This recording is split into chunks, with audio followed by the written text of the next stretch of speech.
hey girl, hey. Well, welcome to With a Gay Twist. We are a bi-weekly podcast hosted by two homosexuals who talk about news and politics, but with a gay twist. And I'm Mason, your host tonight. And girl, I haven't left the house without lycra on these thighs since I was 14. You were brought up right. And I'm Zach, and I don't know about you, Miss Kitty, but I feel so much yummier. On today's podcast, we'll be talking about a smorgasbord of topics. A charcuterie board. Charcuterie board full. A smorgasbord of cheese and ham. Pickles. Cornichons. Oh, a little cornichon. An amuse-bouche. A feast of amuse-bouche. Yes. And that's just because so much has been happening here lately. I mean, we could not, we were thinking lately about what we were going to cover on this episode, and everything is just too juicy. It's too good. There are too many things that we need to talk about. There are more things to talk about than there are queens left on episode 14 of the season of Drag Race. Oh my God. Can we just get rid of those? I mean, although I was very, very pleased with this most recent nixing of who left. True. It was time. As we record this on April 7th. This on April 7th. Yes, talking about last week. Fridays, yeah. Yes, talking about April 1st, April Fool's Day. And girl, if we show up tomorrow night and Rue hits us with April Fools, those people or persons or everybody from the entire cast is back, I'm going to have an issue. I will pull a Wendy Williams and say, death to them all. Death to all of them. You can pull your Wendy Williams. I'm going to pull Naomi Campbell and throw a phone at somebody. Okay. Savage. And then, of course, a little later, we'll be learning about our queer person in history. And Zach, who will you be telling us about today? I am going to be telling you about the fabulous, historical Ann Lister. Amazing. I can't wait. It's going to be fantastic. I am sitting on pins and needles. I'm just so excited I could spit. But before we get to that, we do have to give a shout out to a fellow podcast that we did a little guesting on this week. We do. Oh my gosh. It was super fun. Super fun. Loved it. I loved it. We appeared as guests on the Post Writer podcast. They are two amazing allies who do a fabulous series of podcasts on politics, on culture, on political issues. They're really fantastic. They were so lovely to have us over to talk about the Don't Say Gay bill in Florida and Ron DeSantis and Disney's response. We just had a gay old time, didn't we, Mason? We sure did. And I mean, huge shout out to Lars and Michael over there at Postwriter for bringing us on. We had recently done an episode that we actually brought a guest on to be our armchair expert, their own words. And that was PK from Gays Do the D podcast.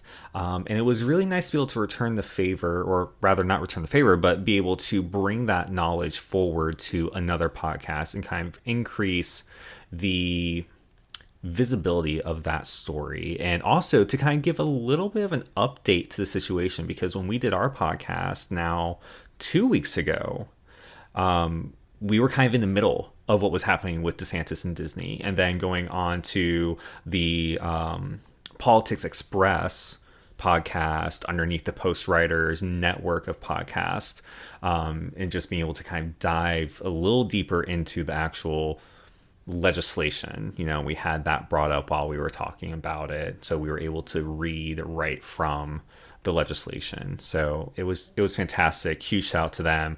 Make sure that you check them out at thepostwriter.com. And you can also find them on social media.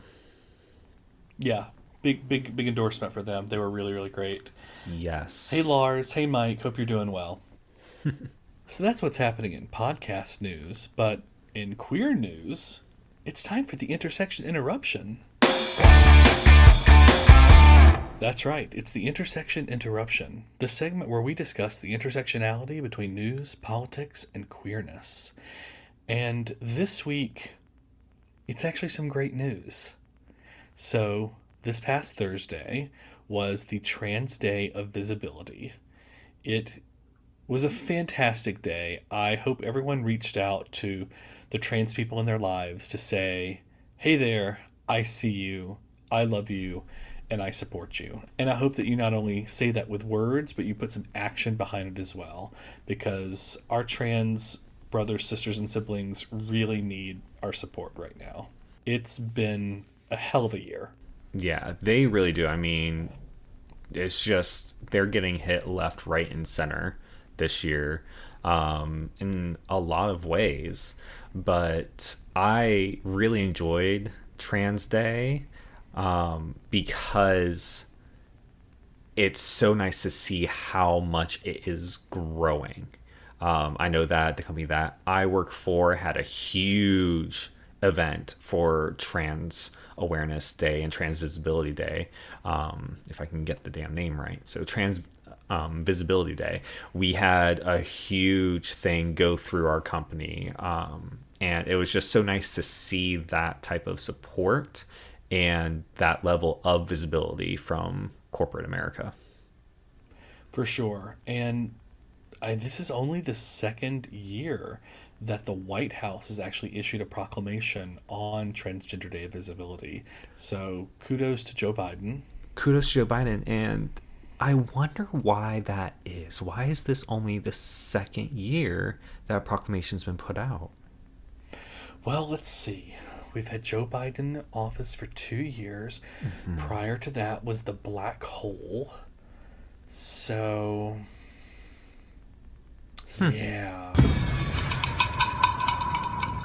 Anyway, Joe Biden issued a lovely proclamation and really lent his support to the trans community, and even announced that there's going to be some policy changes specifically related to the State Department and the Department of Homeland Security, which are really fantastic. So the Department of Homeland Security said that they're going to be updating their TSA screening technology. That's going to hopefully be reducing some false alarms and some pat-downs that have been happening.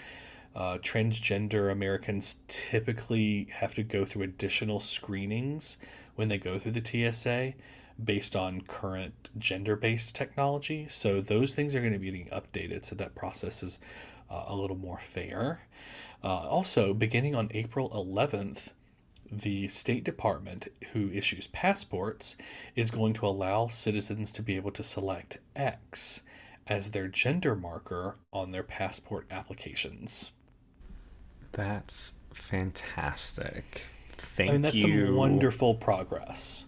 That's just phenomenal progress, because I know that right now there is a huge conversation that's going on about individuals that are trying to flee Ukraine, specifically talking about the passport issues that they're experiencing. And there's even been reports that some of the out-of-country advocacy groups have been telling people, lose your passports, lose your IDs, say that they were destroyed, that way they can get out of the country, because it's proving to be problematic. So the fact that we here in the States are now taking measures to help our trans siblings to be correctly identified on their government IDs and documents is fantastic. It's a move in the right direction. For sure, it is. And that's the Intersection Interruption. And we will be right back after this quick commercial break. Hey girl, hey. Zach, you know how we love to kiki?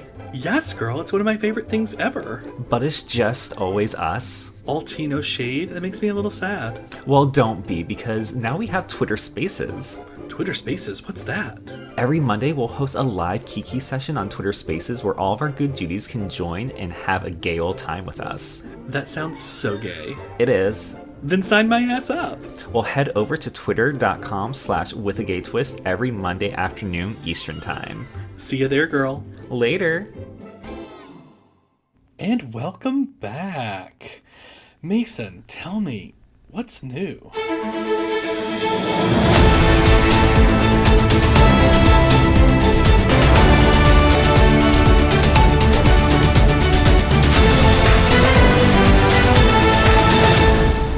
That's right. This is the segment where we talk about the news that caught our eye this week. And girl, let me tell you, lots of news has caught our eye this week.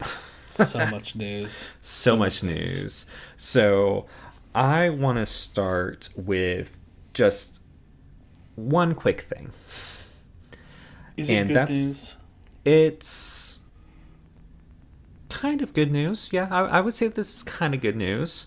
Okay. So January 6th committee is still working on their investigation, much to the dismay of pretty much all the Republicans. except for the two. Liz Cheney. Right, except for the two that are actually on the committee. Liz Cheney and Adam Kissinger.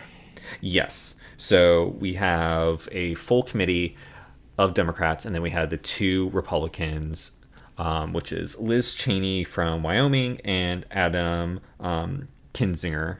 I'm probably not saying that correct. I think I said Kissinger, and that's definitely not it. That's definitely not him. It's Kinzinger. Yes. That's it. Adam Kinzinger. From Illinois. Now, the House committee had put forth to a floor vote in the House to send criminal contempt charges, to refer this over to the Justice Department.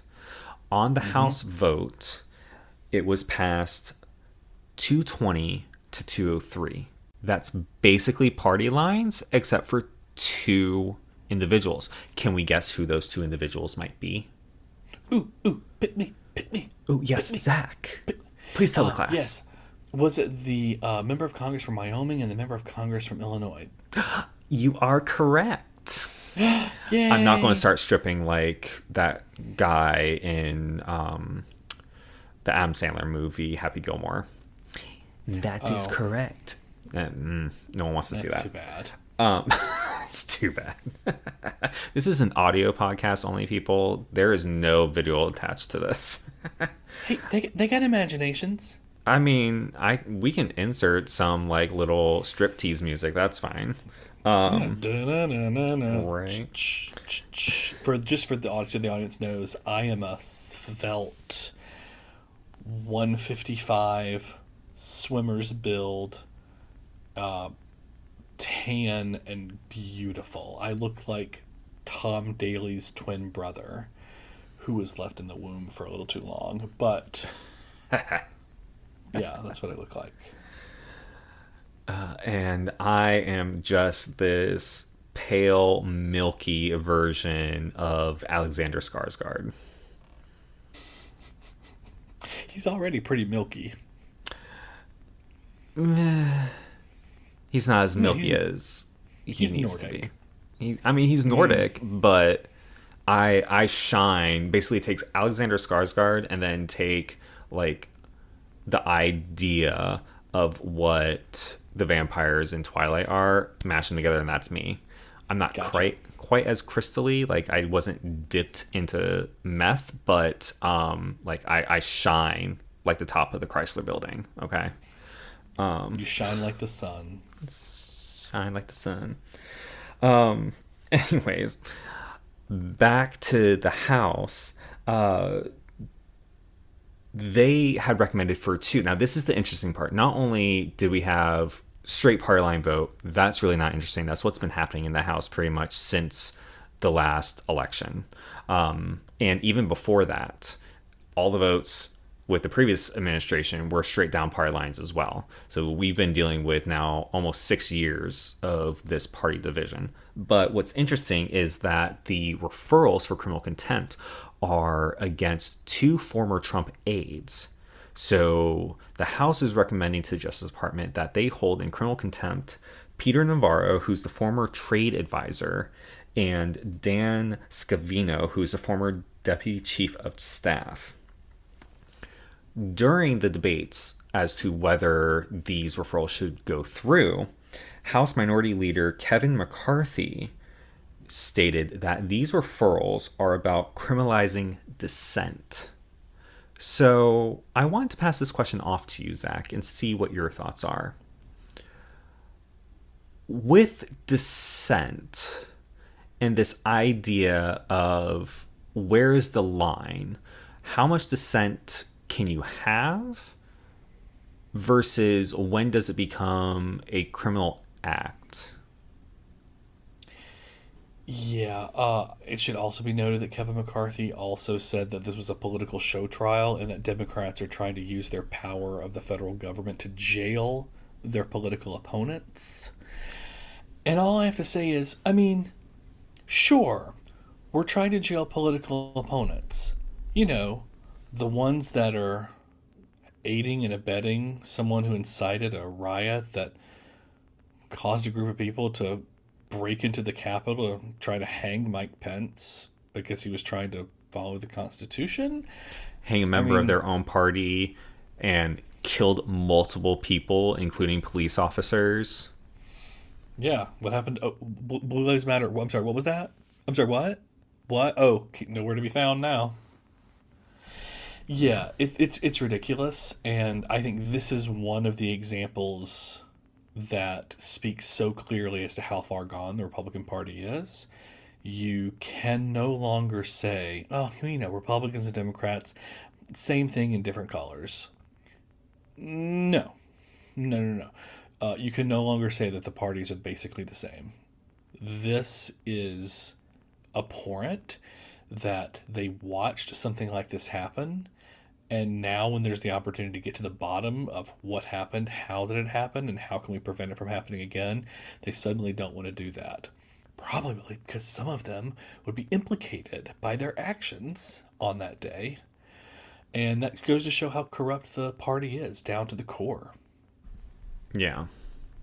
The idea of jailing people because of their actions now being categorized as criminalizing dissent, like, that's not what's happening. It's not about the dissent. It's literally about your actions, your behavior, your behavior that is basically treason. Okay.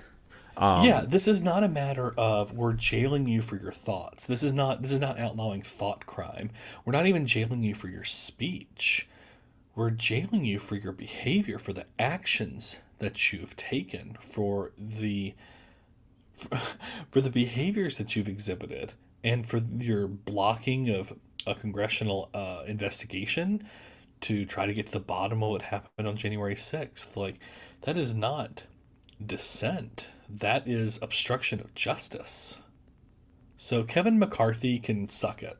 Yeah, and I think that that's an important point to bring up, is that these charges that are being recommended, mind you, referred over to the Justice Department, who ultimately has the decision to pursue and prosecute or not to pursue these charges. And Merrick Garland over at the Justice Department, who is just on everyone's favorite list nowadays because he's so quick to act on all the things that are important. Kill me, please. So we'll see if he actually does decide to actually take this on or not, because I don't know, Merrick is not really winning the hearts and minds of a lot of Democrats right now. He's definitely not winning hearts and minds of Republicans, but he's not on the top of the Christmas list for Democrats right now. He is not the name that is on everybody's lips in a positive way. We're basically all shouting for him to kick his shit into gear. Yeah, the name on everybody's lips is still Roxy. So yeah, that's our little update to what's going on with the January 6th committee. We'll be interested to see what happens going forward, and especially, as we were just saying, seeing if the Justice Department decides to pick up on these referrals and bring in Navarro and Scavino. Best of luck, gentlemen. Best of luck. Another topic I would love to actually bring up too is some really delightful, for a change, news that happened just today while we're recording, April 7th. We officially have, well, maybe not quite officially just yet, but Judge Ketanji Brown Jackson has been confirmed by the full Senate, and she will be sworn in as the next Associate Justice on the United States Supreme Court. Hallelujah. Yes. And what I was kind of flabbergasted by with this is that we had 3 Republicans that voted in favor of her confirmation. One of them being Mitt Romney, who was actually one of the louder voices, surprisingly, at the beginning of her confirmation hearing, saying that he was not going to support her, that he did not agree with her appointment, and that he was not going to vote for her in the confirmation vote. And something, somewhere, somehow, probably because his history with her kind of came out with his support previously to appoint her to, I believe his vote was to the circuit court for supporting her to that appointment. All this stuff kind of came out. Yeah, but I mean, Lindsey Graham also voted to support her to be appointed to the circuit court just last year, and then Lindsey Graham, I know we're all going to be shocked to hear this, did not choose to support her this time. Miss Lindsey, girl, bye. Girl, bye. Girl, bye. Bye, Felicia. Next time you death drop, reverse that and drop dead. Thank you. Yes, that was Miss Chola Party. I'm from Azusa. To Miss Laganja Estranja. Yes, but I do love Adore. I do love Adore, too. I adore. Okay. She's adorable. My stomach is churning. Party. Ooh, speaking of parties, fantastic segue for the next topic that I want to talk about, which is what the fuck is going on with Hunter Biden's laptop. I don't get it. Okay? Speaking of bye girl bye. Bye girl bye. All right. So recently, Democrats in the House have blocked the House Oversight Committee from subpoenaing Hunter Biden to come in and testify before the committee. Now, the motion to subpoena Hunter Biden comes from Representative Andy Biggs of Arizona, Republican. And apparently he submitted this subpoena motion on the basis of seeking Hunter Biden's invaluable expertise on rare earth materials, as Democrats seek to force the U.S. Postal Service fleet to go to electric vehicles as a way to move away from fossil fuels, which is a big platform for Joe Biden right now, is to get as many electric vehicles on the road by, I think it was 2030. He wanted to have half the vehicles on the roads to be converted over to electric vehicles, I believe is what his number was on his platform. We can fact check that. Maybe wrong. But anyway, so this subpoena has just reignited the story about Hunter Biden's laptop, because there are claims now that because the Democrats are blocking this subpoena, that they are just trying to sweep this whole matter of his laptop under the rug. So I did a little digging. I wanted to know, because this whole story of Hunter Biden's laptop is just really confusing, because we're getting a lot of different information from a lot of different sources. We're getting, sometimes conflicting information from the same source, i.e. the business owner. True. Yeah, it's as confusing as the rules of All Stars 3. or even the rules of this season. Because apparently what we were told at the beginning kind of went out the window. Oh, I'm not going to be able to save you. Only the golden bar will save you. Girl, we had 2 saves, like 2 double saves. Anyway, we're not going to get on my bandwagon and my little soapbox about this season. We're talking about Miss Hunter Biden right now. So basically, this all stems from 2019, 2020, right before the presidential debate in October between Donald Trump and Joe Biden.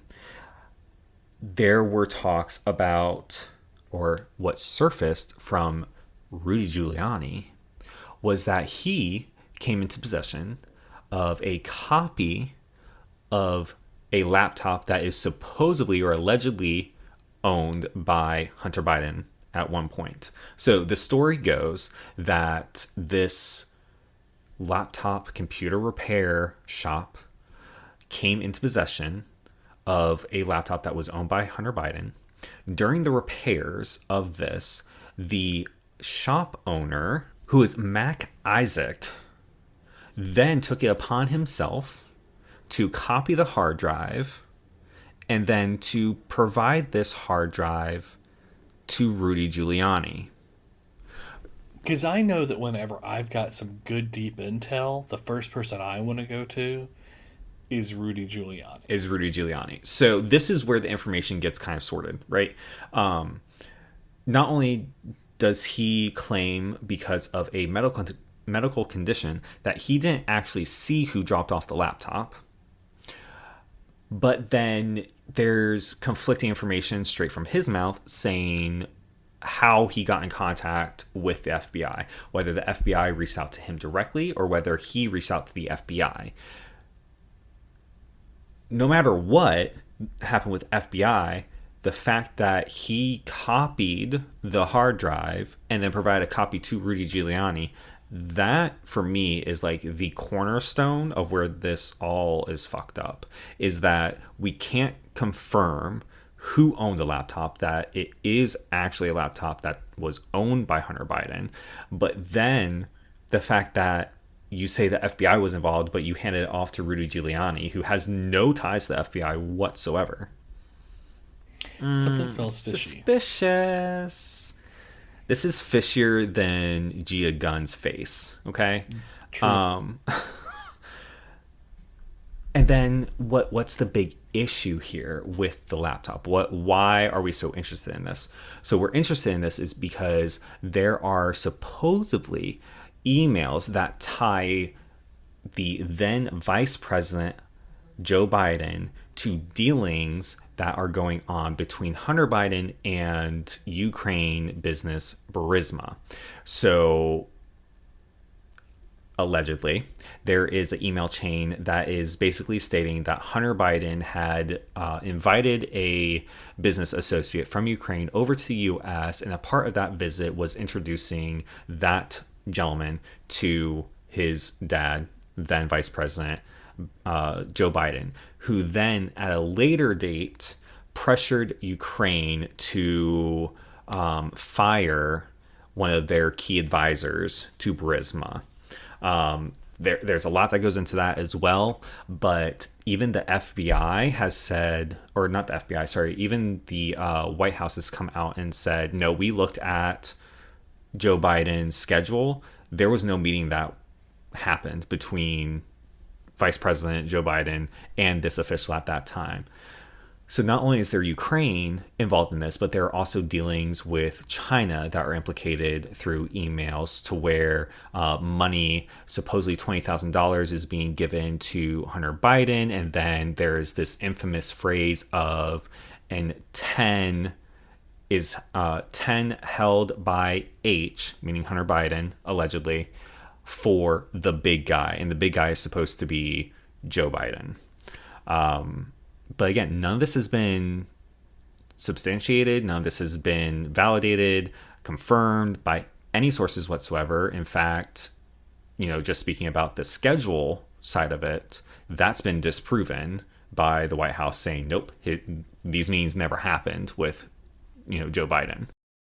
Well, why should that matter? I mean, this story is just perfect for some good old conspiracy theories to be repeated ad nauseum on Newsmax and OAN. It is. But I will say that the director of National Intelligence, John Ratcliffe, said that there was no intelligence to support claims that the laptop has been involved in a Russian disinformation campaign.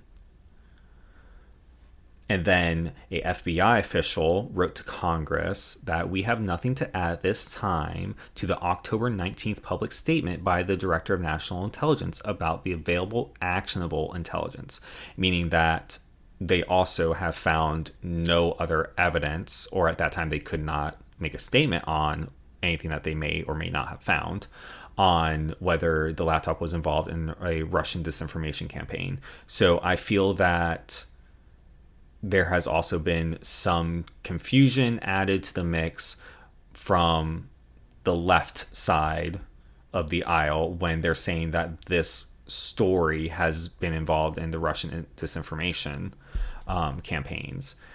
I feel like this may have just been something that was cooked up by Rudy and Trump. Personal opinion, not actioning anything, I think that, right? Yeah, I think that tracks, though. That tracks with what we know about their ethics and their business dealings and their moral fiber, that they would just make some shit up because they're not above doing that, and they've done that kind of stuff before. So that makes sense to me. Yeah.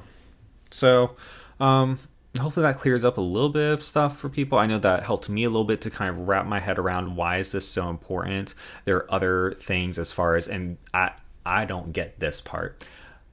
They're bringing up alleged, like, sexually charged photos of Hunter Biden that were apparently found on this laptop. So the fuck what?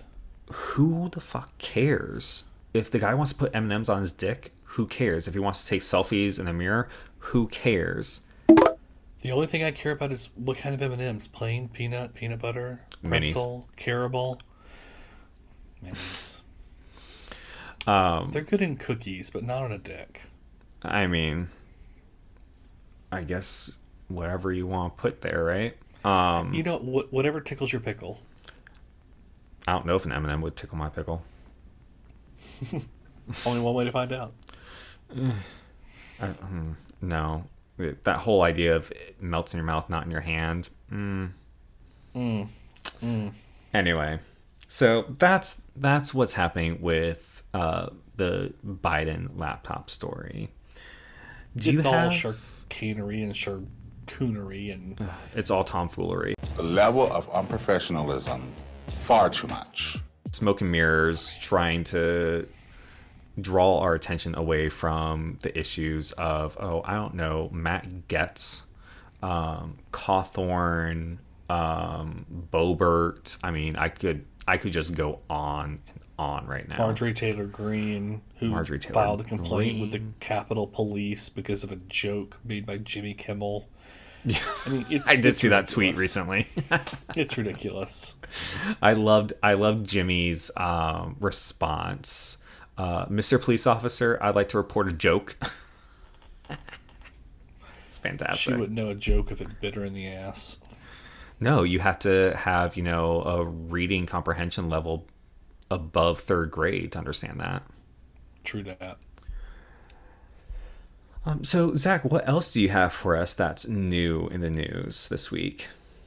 I don't know if you've been hearing about what's been going on in Tennessee, but Mama, I have 2 words for you. Child brides. Yes. That is correct. Yes. Child brides are back. They were on vacation for a little bit, but they are working hard. They're working hard to come back.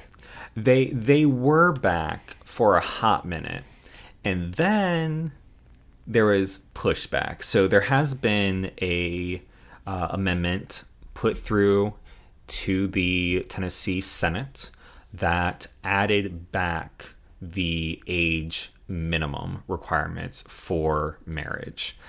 So that was the whole thing, is that they weren't necessarily intending, I will say, to remove the age limit. It just was not explicitly put in there. I think that may have been an oversight.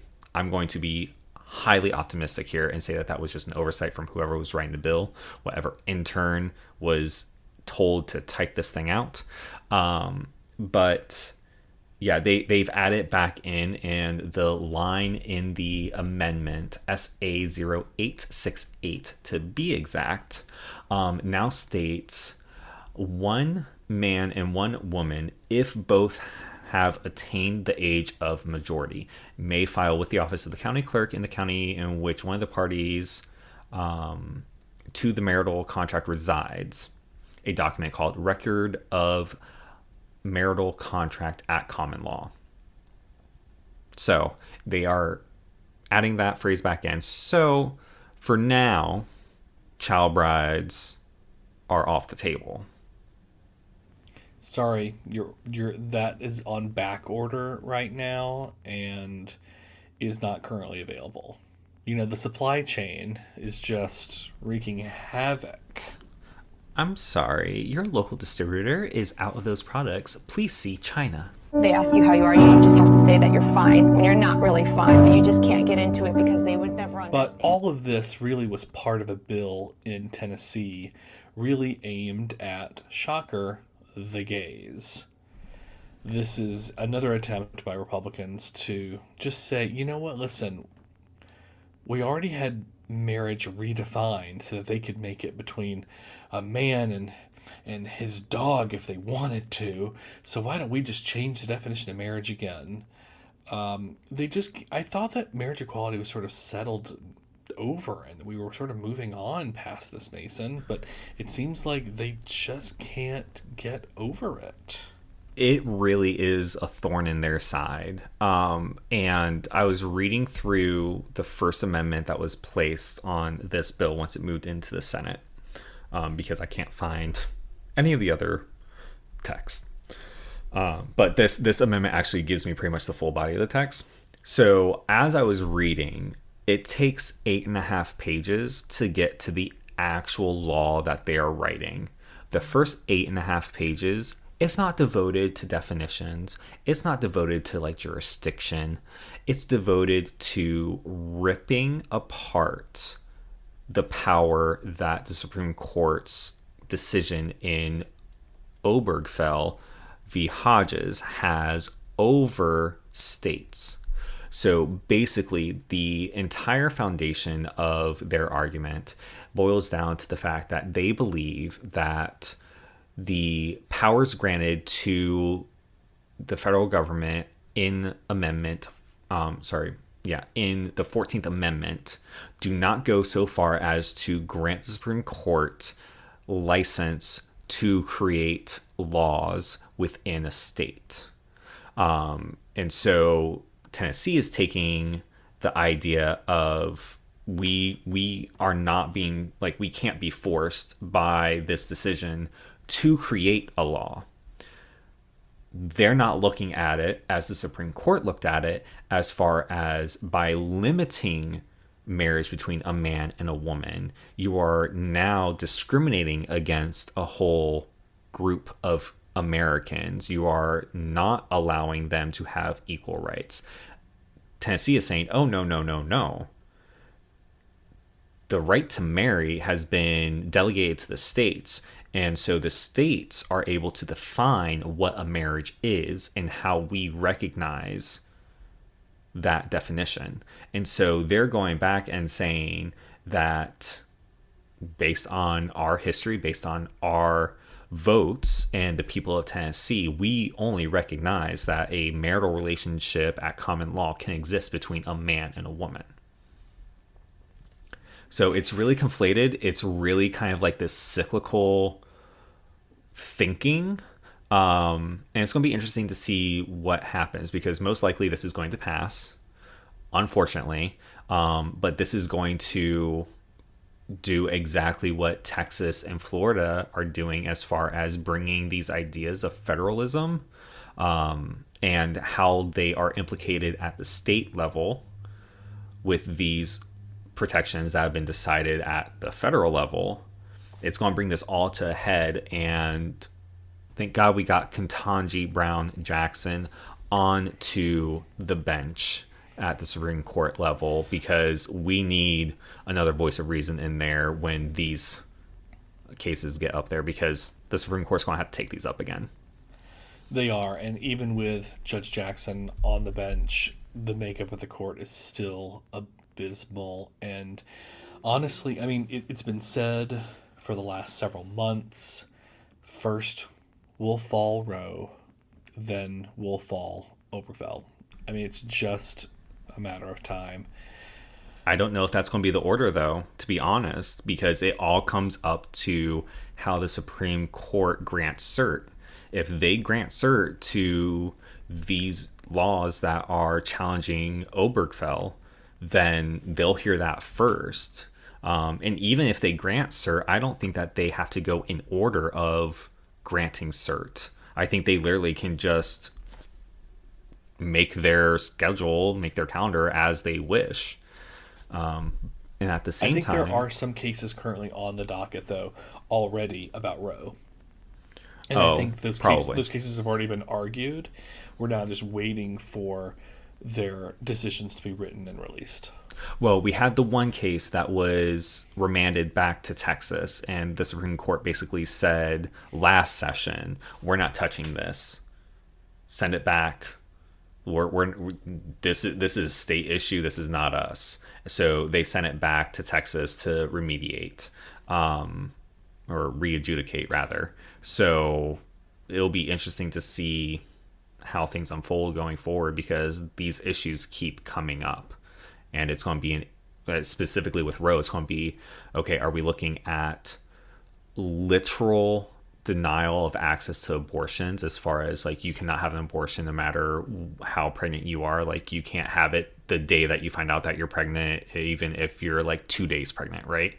Or are they going to look at, okay, you functionally have denied women the right to abortion because you have placed that line of demarcation so close that a woman can't find out that she's pregnant that early. So if she's past 6 weeks pregnant, when a lot of women find out much later than that they're pregnant, you have effectively denied them the right to an abortion. You know, it really comes to how the Supreme Court looks at Roe v. Wade. There's a lot riding on the makeup of the court, and for me it's a very scary time, because the court right now is so conservative in its makeup that it has the potential to do irreparable harm for decades.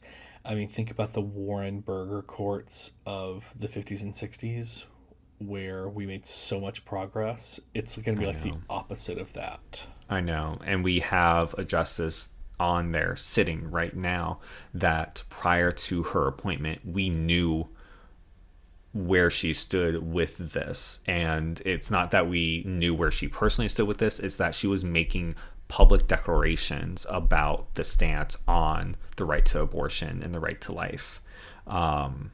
So it's scary. We know that it's so heavy with the conservative ideologies, and it brings into question as to whether they can unbiasedly adjudicate these topics based on the Constitution.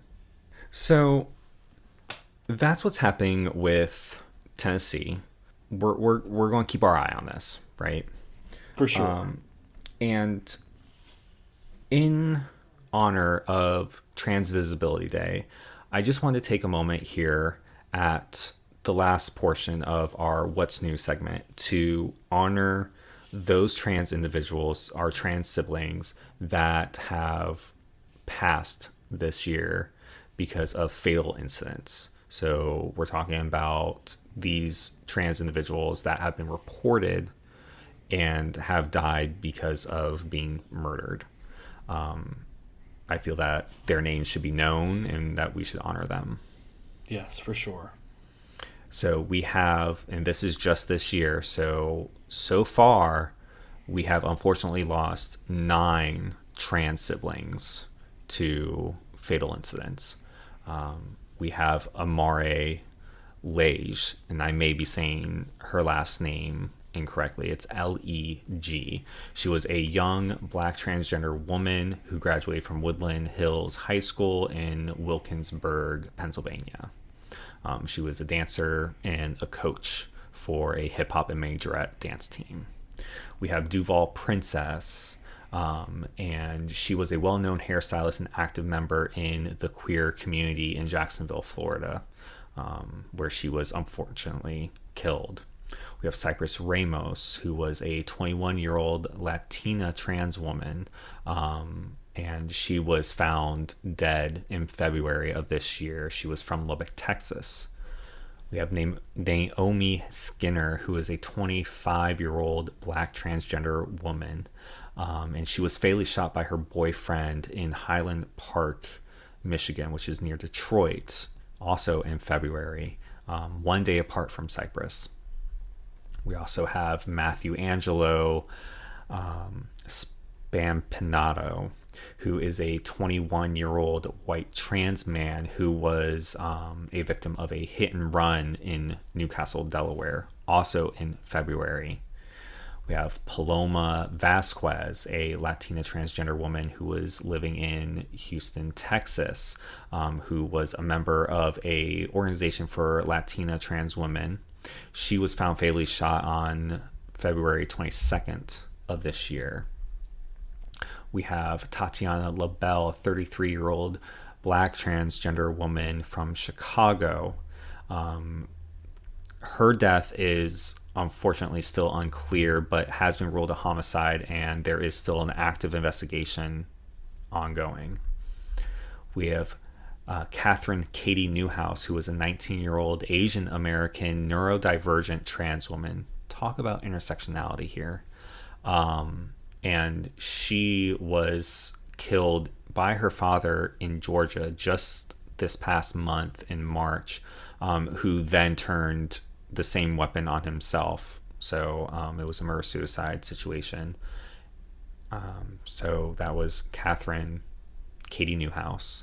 And then we also have Kenyatta Keisha Webster, who is a black transgender woman who was found dead in Jackson, Mississippi, just this, not this past Saturday, but 2 Saturdays ago, March 26th. Yeah, and her mother is passionately calling for justice for her daughter's death.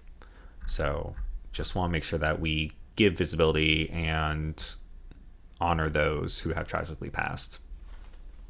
It is always difficult when you see these lists of our trans brothers, sisters, and siblings who have been killed a lot of times simply because of who they are. They're not killed because they were at the bank making a deposit and someone came in to rob the bank. Like, you know, they're specifically targeted and killed because of who they are. And it's really, really sad. Listeners, you might even sometimes think, like, okay, I get it, it's a gay podcast. Like, why are we talking about trans things so many times? Why are we always talking about issues with these anti-trans bills being passed, or trans people of history, or why are we always talking about trans people? It's because right now, they're the ones that need our help. They're the people within our community that are being targeted both on the street and in state houses and in Congress, and they need our help. Trans people, these are just some stats for you. Black trans people have a 26% unemployment rate, which is twice as high as the unemployment rate for trans people of all racial and ethnic backgrounds. And it's 4 times as high as the unemployment rate for the general population. 41% of black trans people have been homeless, which is more than 5 times the general population. 34% of black trans people have household incomes less than $10,000, which is more than 8 times that of the general population. and nearly half of Black trans people have attempted suicide. So the trans community, and in particular, the Black trans community, and in more particular, the Black trans women, really, they're having a hard time, and they need our support, and they need our help. So I think it's important on these days of remembrance, such as the Trans Day of Visibility, that if you have Black trans women in your circles, reach out. Let them know that you're there and you support them and love them and thank them for being a friend. Travel down the road and back again. Yes, and I do want to point out one thing that we both recognize, both Zach and I recognize, that Trans Visibility Day is not about memorializing those who have passed. We just want to take this moment to recognize those individuals that have unfortunately passed this year, to bring attention to it. Later on this year, there is the Trans Memorial Day, which is devoted to honoring those that have passed, both just this year and historically, so Trans Visibility Day is more about celebrating those trans community members, our trans siblings, celebrating their progress, celebrating their accomplishments, and just really recognizing that they are an important part to our world and our community. So we see you. We're here for you. We see you. And we love you. We love you. We are going to continue making sure that we use our voice and our platform here to raise the issues that affect your community, because if they're affecting your community, they affect our community. We are all underneath that big rainbow in the sky. Let's end on a little bit of a better note. So let's end on a lighter note. Let's end on a lighter note. Mason, do you know what my favorite segment on our show is? I have a guess. That's right. It's I Don't Know Her. That's right. This is the segment where we highlight a queer person in history you should know. So, Zach, who do you have for us tonight? Mason, tonight I have for us Anne Lister. I don't know her. Girl, let me tell you all about her. Anne Lister, born 1791, died 1840, is referred to by many as the first modern lesbian. Her life and relationships you can learn a lot about on that HBO show Gentleman's Jack. I don't know if you've seen that show, but it's pretty great. So, Gentleman's Jack is actually a nickname that was given to Lister by residents of her town. It was not a nice nickname. It was sort of to insult her, because Lister was a strong, fierce woman who refused to conform to gender stereotypes in her day. She would, are you ready for this, Mason? She would do things like wear masculine clothing. For shame. Travel alone. Shame. Form relationships with women. Double shame. Yeah, I mean, crazy things, which is like, haha now, but like back then, huge deal. Huge deal. We can't allow women to congregate and socialize together. They might start thinking. God forbid. Oh my God. So, as you can tell, she was not someone to be told how to behave, and she was very unapologetic about her sexuality. She had a lot of relationships with different women, and she wrote all about these relationships in her diaries, which are still available to this day. So she eventually settled with Anne Walker, and they're sort of known as being the first lesbian couple in Britain to get married. Now, it was not ordained or blessed by the church, of course, but the couple did secretly share vows, they did exchange rings, and they took communion together. But they just didn't get the blessing of the priest. So, yeah, it's sort of our first, not legally married, but the first married lesbian couple in British history that we know of. And that was in the early 1800s. Get it, girl. Way to be a pioneer. So that is a Miss Ann Lister, and that is a queer person in history we think you should know. And so that does it for us here on the podcast this week. Thank you for listening. Make sure to follow us on social media. I'm Mason. You can find me on Twitter at RealMasonDixon. And I'm Zach. You can find me on Twitter at ZacharyPenn48. You can also email us at withagaytwist@gmail.com. Make sure to give us a rating on your favorite podcast app so other fabulous queens such as yourself can find us. You can also find more information about our podcast, including our catalog of queer people in history, on our website, www.withagaytwist.com. And if you can, please support us on our Patreon at patreon.com/withagaytwist. And remember, being queer is political. Later. Bye.